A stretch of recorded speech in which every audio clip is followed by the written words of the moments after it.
சொல்லுவோம்.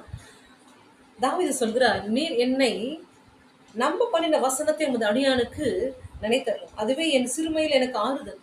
உம்முடைய வாக்கு என்னை உயிர்ப்பித்தது என்று தாவீது சொல்கிறார். நம் ஒவ்வொருவருக்குமே கர்த்தர் வாக்குத்தத்தங்களை கர்த்தர் கொடுத்திருக்கிறார். அந்த வாக்குத்தத்தங்களை நாம் எங்கு சென்றாலும் அந்த வார்த்தையை கேட்க வைக்கிறார் கர்த்தர். அல்லேலூயா. ஒரு கஷ்டம், ஒரு வேதனை, ஒரு பாடுகள் மத்தியிலே ஒரு கஷ்டத்தின் பாதையில் ஊடாய் நாம் நடக்கும் பொழுது, ஐயோ என்னை ஆறுதல் படுத்தவோ, என்னை ஆற்றி தேற்றவோ யாரும் இல்லையே என்று சொல்லி ஒருவேளை நீங்க கலங்கிக் கொண்டு உட்கார்ந்து இந்த வார்த்தைகளை கேட்டுக்கொண்டு இருக்கலாம் பிரியமானவர்களே. நீங்கள் மட்டுமில்ல, இந்த வசனம் எனக்கு நேராய் தான் கடந்து வருகிறது என்று நீங்கள் விசுவாசித்தால் இது வார்த்தை உங்களுக்கு தான். அந்த வார்த்தை நாம் போதகர் மூலியமாகவோ, ஆலயத்துக்கு செல்லும் பொழுதோ, இல்ல ஆட்டோக்கு பின்னாடியோ, எப்படியாயினும் நாம் கஷ்டப்படுகிற அந்த சூழ்நிலையில தேவ வார்த்தை நமக்கு என்ன வாக்குத்தத்தத்தை கர்த்தர் கொடுத்தாரோ அது நமக்கு நேராய் கடந்து வரும். அல்லேலூயா. அதுதான் உமது வார்த்தை என்னை உயிர்ப்பித்தது என்று தாவீது சொல்கிறார்.